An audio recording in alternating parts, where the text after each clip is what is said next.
Je vous salue Marie, pleine de grâce.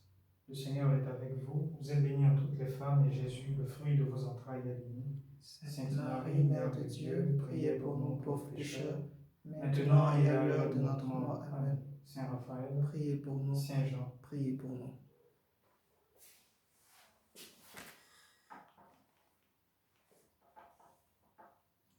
Alors, bonsoir à tous. Pour ceux qui nous prennent en cours, sachez que nous réalisons cette vidéo dans le cadre d'une récollection adressée à des étudiants des centres culturels Ourébi et centres culturels Komoué. Et par ricochet, à toute personne pouvant se trouver dans cette catégorie-là. L'importance de la récollection, c'est que nous vivons d'ordinaire dans un monde assez accéléré dans lequel nous n'avons pas l'occasion de considérer au quotidien certains aspects essentiels de notre existence. Alors, participer à une récollection telle que celle que nous sommes en train d'organiser en ce moment, c'est justement s'arrêter un petit moment pour réajuster les différents repères. Et dans la vidéo qui va suivre, ou dans celle que vous êtes en train de suivre présentement, il sera question de traiter de la vertu de la chasteté. C'est une vertu assez importante dans la vie de tout chrétien. Mais bon, il se trouve que la vertu de la chasteté est une vertu qui a toujours sonné comme une véritable claque dans nos différentes oreilles. Ça a toujours été, comme pour nous, une véritable gifle lorsque nous entendons parler de cette vertu-là. Et bon, sachez que ça ne date pas d'aujourd'hui. Ça ne date pas d'aujourd'hui parce que déjà par le passé, lorsque nous lisons le livre des Actes des Apôtres, il y a une anecdote assez sympathique qui montre que les époques se sont succédées mais n'ont pas toujours changé. Dans le livre des Actes des Apôtres, on montre comme ça, à la fin de la vie de Saint Paul, lorsqu'il était captif à Césarée, à un certain moment, le gouverneur de la ville de Césarée fait venir Saint Paul apôtre pour lui demander justement de lui parler de toute la vie chrétienne. Et Saint Paul commence toute une catéchèse dans laquelle il parle de toute la rédemption de notre Seigneur Jésus-Christ, il parle de tout le royaume à venir. Et à un certain moment dans son enseignement, Saint Paul commence à aborder la vertu de la chasteté, la tempérance et le jugement dernier. Et ça a été en ce moment-là comme une véritable gifle au gouverneur Félix qui a stoppé net Saint Paul pour lui demander d'arrêter cette catéchèse-là pour la poursuivre beaucoup plus tard. Aujourd'hui encore, c'est une vertu que nous abordons beaucoup de temps avec beaucoup de méfiance. Beaucoup de chrétiens et de non-chrétiens ont peur de parler de la vertu de la chasteté. Bon. Certaines personnes demandent par exemple pourquoi l'Église fait tellement cas ou fait si grand cas de la vertu de la chasteté. Ça peut être vrai dans un certain cas, mais tout ce qui me concerne, je pense que je ne suis pas sûr que l'Église fasse un si grand cas de la vertu de la chasteté. Lorsqu'on ouvre par exemple, je ne sais pas si vous avez cette édition du catéchisme de l'Église catholique, lorsqu'on ouvre le catéchisme de l'Église catholique, la vertu de la chasteté en elle-même est abordée dans un grand maximum de 6 à 7 pages, pas plus que ça. Le reste du temps, l'Église parle beaucoup plus de la promesse du salut, de la rédemption de notre Seigneur, tout l'amour le règne d'amour qu'il est venu apporter sur la terre. Et c'est justement sous l'angle de cet amour-là qu'il convient justement d'analyser ou de considérer la vertu de la chasteté. Nous avons toujours peur de cette vertu, de parler de cette vertu, parce que beaucoup de fois nous la confondons, sinon nous la réduisons, sans nous en rendre compte, nous la réduisons à la stricte continence ou à un ensemble d'interdictions, ce qui n'est pas le cas. Et pour commencer déjà, ou pour rentrer dans le vif de ce sujet-là, on pourrait déjà se demander qu'est-ce que la vertu de la chasteté? Il va arriver des moments où vous entendrez aussi parler de la vertu de la sainte pureté. Bon, on pourrait faire le lien, c'est la même vertu. Et qu'est-ce que la vertu de la chasteté? Et moi, je voudrais aujourd'hui que nous considérions cette vertu-là sous 3 angles. Le premier angle, c'est, d'après moi, dans un point de vue naturel. considérer cette vertu-là comme équilibre et perfection humaine. Et la chasteté, c'est avant tout la qualité de la personne. Dans le catéchisme de l'Église catholique, si vous l'avez, je vous invite à considérer la partie qui traite du 6e et du 9e commandement. Et justement, dans ce catéchisme-là, au point 23-37, on donne la définition suivante.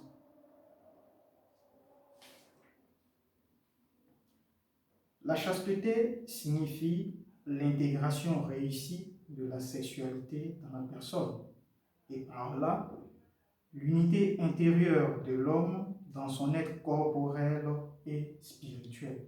Je pourrais reprendre si peut-être vous n'avez pas bien suivi. Dans le catéchisme de l'Église catholique, on donne cette définition de la vertu de la chasteté. La chasteté signifie l'intégration réussie de la sexualité dans la personne, et par là, l'unité intérieure de l'homme dans son être corporel et spirituel. La chasteté signifie l'intégration réussie de la sexualité dans la personne. C'est-à-dire, c'est surtout le fruit d'une maîtrise de soi, maîtriser nos instincts sexuels, nos différentes pulsions et passions sexuelles. Pour mieux comprendre ou mieux cerner cette définition, il faudra considérer aussi le péché originel.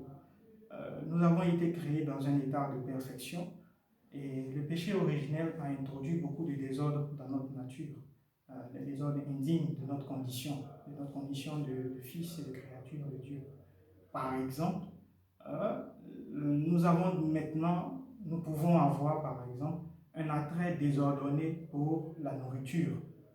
Ça entraîne par exemple le péché de la gourmandise. Une façon de revenir à cet état de perfection, là, c'est de maîtriser tous nos instincts par rapport justement à cet attrait vis-à-vis de la nourriture. En ce moment-là, nous luttons pour acquérir la vertu de la tempérance, la vertu de la sobriété. La nature a été très ordonnée, mais bon, avec le péché originel, le premier péché d'Adam et Ève, nous avons maintenant tendance à facilement être désordonnés, ne pas savoir trouver des priorités ou ne pas laisser les choses à leur place. Cet effort que nous faisons pour pouvoir laisser chaque chose à sa place, c'est justement le fait de retourner à cet état de perfection avec la vertu de l'ordre. On pourrait poursuivre avec la vertu de la colère, bon, ainsi de suite, excusez-moi, le vice de la colère, et par ricochet, bon, chercher plutôt à éviter cette colère-là. Il en est de même avec tout ce qui concerne nos pulsions sexuelles. Nous avons été créés dans un état de perfection dans lequel l'homme avait une maîtrise parfaite de toute sa sexualité. La sexualité en elle-même n'est pas du tout mauvaise parce qu'elle a été créée par Dieu, mais à des fins de don de soi et à des fins de procréation. Mais avec l'introduction du péché originel, nous avons tendance à tout cafouiller. Justement, cet effort que nous devons faire pour pouvoir maîtriser, pour obtenir cet équilibre de nos pulsions sexuelles, c'est ce que l'Église appelle la vertu de la chasteté. Ce qui est premier, c'est la capacité de l'être humain à demeurer maître de ses propres pulsions. C'est de cela qu'il est question sous cet angle en griffe naturel depuis lequel on pourrait considérer la vertu de la chasteté. Le deuxième angle depuis lequel on pourrait considérer la vertu de la chasteté, c'est justement le point de vue de la vie chrétienne. Tout chrétien est appelé à rechercher par-dessus tout le royaume de Dieu, le royaume des cieux. Et notre Seigneur nous fait la promesse que nous obtiendrons ou nous entrerons dans ce royaume-là, nous verrons la félicité, nous aurons la possibilité de voir Dieu face à face si nous avons un cœur pur. Vous vous souvenez, heureux les cœurs purs, ils verront Dieu. Et on pourrait poursuivre encore sous ce temps chrétien-là, pour arriver justement à entrer dans ce royaume de Dieu-là. Bon, nous sommes invités à imiter sur tous les aspects, autant que puisse se faire la vie de notre Seigneur Jésus-Christ avec ses vertus. Et notre Seigneur Jésus-Christ a vécu à la perfection toutes les vertus. Et il en est quelques-unes qui ont transcendé durant sa vie. On connaît par exemple la vertu de l'obéissance. Il s'est fait obéissant pour nous, par amour pour nous, il s'est fait obéissant à Dieu jusqu'à la mort sur une croix. Notre Seigneur Jésus-Christ a vécu à la perfection la vertu de la pauvreté. On connaît toute sa vie, il n'a pas vécu dans l'opulence. Et bon, une autre vertu, une vertu assez importante qui transparaît clairement dans la vie de notre Seigneur Jésus-Christ, c'est la vertu de la chasteté. Vous vous souvenez que les Juifs l'ont accusé sur tous les aspects, sauf justement d'être un impur. Ils l'ont accusé de, par exemple, manger avec des ivrognes, et ainsi de suite, mais jamais ils ne se sont permis de traiter notre Seigneur d'impur. Et si nous sommes invités à imiter la vie de notre Seigneur Jésus-Christ et toutes ses vertus, en ce moment-là, nous avons l'obligation de vivre aussi cette vertu de la chasteté-là. Naturellement, nous devons la vivre chacun en fonction de ses circonstances. Ce qui fait que, par exemple, la vertu de la chasteté est vécue différemment suivant que nous sommes des époux dans le cadre du mariage, que nous sommes des fiancés en préparation du mariage, ou que nous soyons simplement des célibataires. Et dans le cas des époux, la vertu de la chasteté consiste surtout, et c'est prescrit si vous avez la possibilité de le lire dans le catéchisme de l'Église catholique, il y a dans l'article 6 qui traite justement du 6e commandement, il y a toute une partie qui parle de l'homme et la femme et ensuite la dignité du mariage. Et justement, on se rend compte que la vertu de la chasteté dans le cadre des époux consiste surtout à être vigilant pour se garder de toute forme d'adultère possible, y compris en pensée comme en action, se garder de toute forme d'adultère. Pourquoi? Pour préserver justement ce don de soi mutuel qui est vécu dans le cadre du mariage, l'union conjugale en vue du don de soi et de la procréation. Et lorsque nous sommes des époux, lorsque nous sommes dans le cadre d'un mariage, si tu m'écoutes et que peut-être tu es dans cette situation-là, sache que la façon de vivre la vertu de la chasteté dans ta condition consistera surtout à te garder de toute forme d'adultère possible. Et aussi, pourquoi pas, à chercher une véritable délicatesse et un respect de ton conjoint. Ne pas réduire ton conjoint ou ta conjointe à un objet de plaisir sexuel. Ce serait aller à l'encontre de la vertu de la chasteté dans le cadre du mariage.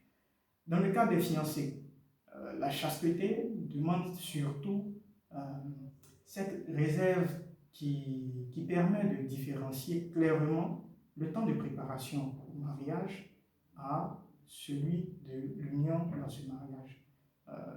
Pour être plus concret, si vous êtes en préparation pendant le mariage, ça ne fait pas de vous des gens mariés déjà.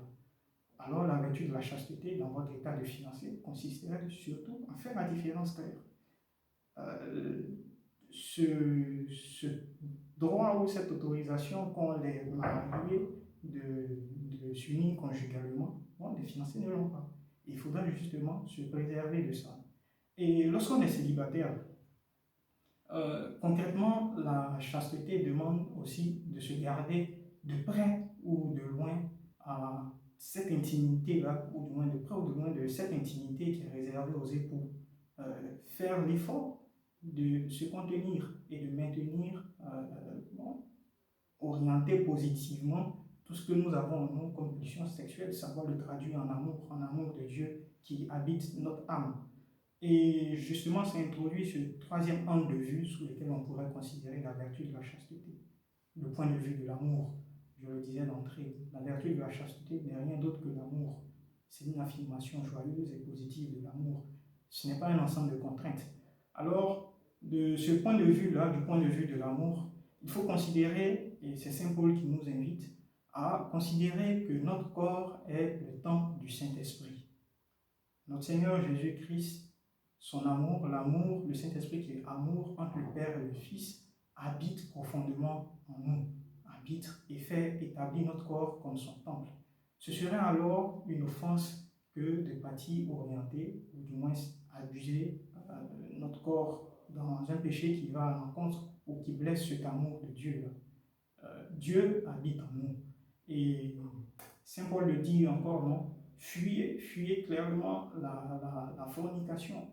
Il nous invite à fuir tous les péchés qui pourraient aller à l'encontre de la vertu de la chasteté. Il le dit dans 1 Corinthiens au chapitre 6, le verset 18.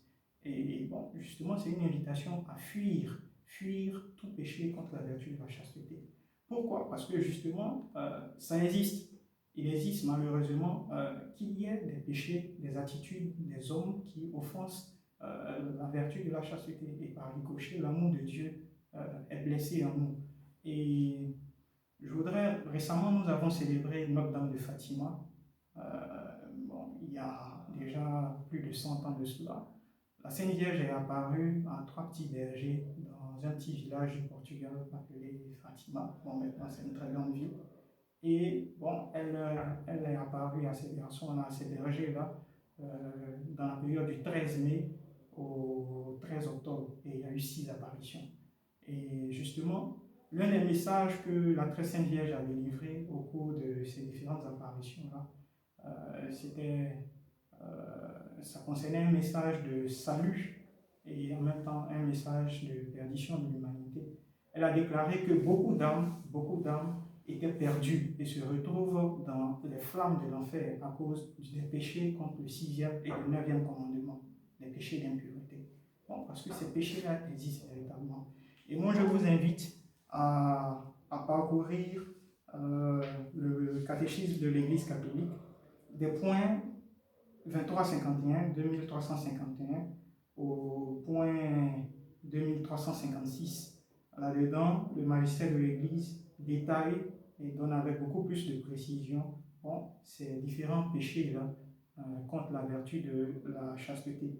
Et dans le cadre de cette causerie, je pourrais m'arrêter sur 2 péchés. Le premier péché, c'est le péché de la fornication. Je le disais d'entrée, Saint Paul qui nous invitait à fuir la fornication. Parce que la fornication engage justement tout notre corps. Ça blesse l'amour de Dieu qu'il y a en nous. Et le catéchisme explique que la fornication, c'est l'union charnelle en dehors du mariage entre un homme et une femme libre. On en parle très peu de nos jours. On en parle très peu, comme pour peut-être cacher toutes ces déviations que nous constatons maintenant. Mais il ne faut pas se leurrer, il faut considérer que la fornication est un péché. Et la fornication est gravement contraire à la dignité des personnes et à la sexualité humaine naturellement ordonnée au bien des époux, ainsi qu'à la génération et à l'éducation des enfants.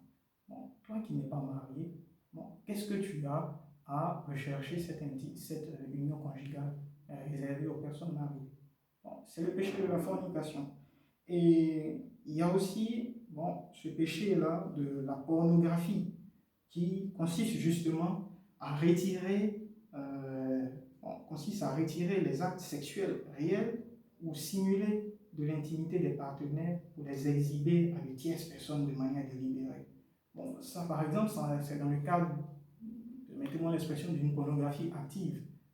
Exhiber des relations intimes, les faire passer à l'autre public, pour dire ça comme ça. Mais il y a aussi cette pornographie, pas passive, mais qui consiste pas à exhiber, mais à tirer plaisir du fait de regarder justement des actes sexuels d'autres personnes. Et c'est un péché qui est très grave. C'est très très grave.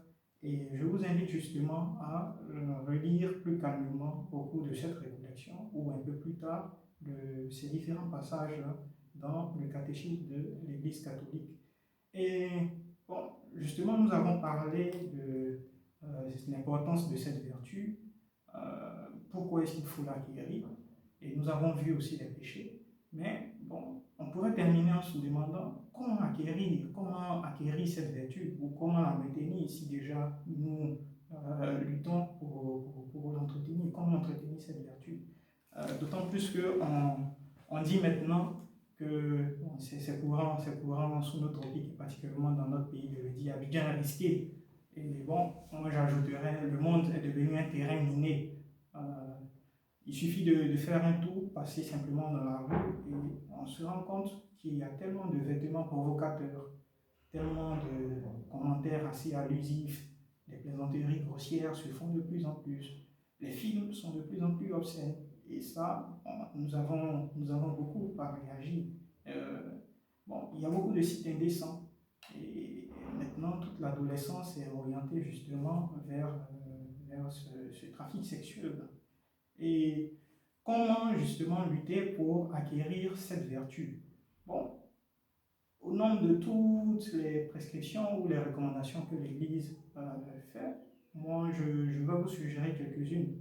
La première, c'est celle de l'humilité. Considérez avant tout que la vertu de la chasteté, la vertu de la pureté est un don. C'est un don que Dieu fait librement. Et Saint José Marie dit comme ça au point 118 de Chemin, la pureté, Dieu la donne quand on la lui demande humblement. Alors il faut considérer la vertu de la pureté, de la chasteté comme un don de Dieu. Implorer le Seigneur, demander au Seigneur de nous guider sur le chemin de cette vertu-là. Et notre Seigneur le disait lorsqu'il était en agonie au jardin des Oliviers, veillez et priez. Veillez et priez pour ne pas entrer en tentation. Justement, il faut prier parce que l'esprit est ardent, mais la chair est faible. Il faut prier, il faut demander l'aide au Seigneur. Et il faut fréquenter les sources de la grâce. Il faut communier régulièrement, chercher à avoir l'âme en état de grâce. Bon, avec cette grâce que nous aurons là, nous aurons la force pour pouvoir lutter. Et un deuxième moyen, c'est de ne pas jouer avec le feu. On a coutume de dire qu'à force de jouer avec le feu, on finit par se brûler. Bon, si c'est vrai pour des choses assez basiques, il faut savoir aussi qu'il en est de même pour la vie chrétienne et pour la vertu de la chasteté. Il faut faire preuve de bon sens et de prudence. Il ne faut pas chercher à se montrer courageux quand il n'y a pas lieu de le faire. Et Saint José Maria le dit, si vous avez le livre Chemin de Saint José Maria, au point 132, dans le chapitre sur la Sainte Pureté, Saint José Maria dit « N'est pas la lâcheté d'être courageux, fuis. Fuis. » Et c'est une recommandation qui est aussi apostolique. Lorsqu'on lit l'épreuve, lorsqu'on lit Saint Paul le dit clairement, fuyez la fornication. Fuyez la fornication. Bon, pour donner un simple exemple, c'est pas nécessaire à un jeune étudiant, si par un jeune étudiant, d'inviter une jeune fille à 23h dans ta chambre pour prier le chapelet. Bon, enfin, je ne sais pas quel degré de spiritualité vous avez, mais sachez que c'est une occasion favorable pour le diable de profiter en même temps pour vous soumettre à la tentation. Ce n'est pas nécessaire. Alors, il faut faire preuve de bon sens et de prudence. Fuir les occasions de péché, fuir ces lieux-là qui pourraient peut-être nous faire tomber fuir les conversations qui pourraient nous suggérer ou nous donner beaucoup d'allusions par rapport à la fornication et à tout autre péché. Et il faut fuir aussi la paresse. On a coutume de dire que l'oisiveté est mère de tous les vices. Alors, il faut chercher à s'occuper. Saint José Maria encourageait à travailler beaucoup, intensément et très bien. Parce que justement, lorsque nous travaillons, lorsque nous sommes plongés dans notre travail, nous cherchons à sanctifier notre travail, nous n'avons pas ces occasions-là, nous ne prêtons pas d'occasion au diable pour nous tenter dans notre imagination, par exemple. Il faut occuper sainement son imagination, en pensant aux autres. Et pour terminer, il faut faire, par exemple, ce que vous êtes en train de faire, bien se former.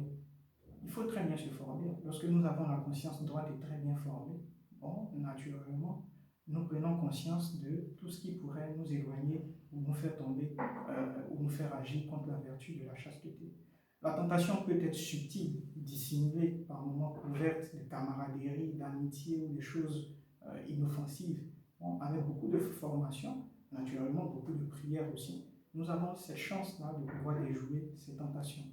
Et avoir beaucoup de paix, naturellement, nous allons tomber par moments.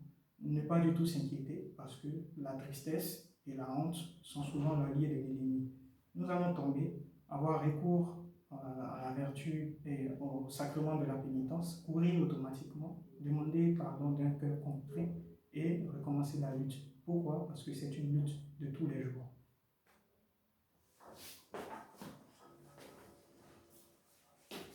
Je vous salue Marie, pleine de grâce, le Seigneur est avec vous. Vous êtes bénie en toutes les femmes et Jésus, le fruit de vos entrailles, est béni. Sainte Marie, Mère de Dieu, priez pour nous pauvres pécheurs, maintenant et à l'heure de notre mort. Amen. Saint Raphaël, priez pour nous. Saint Jean, Priez pour nous. Sainte Marie, notre espérantielle de la sagesse, Priez pour nous.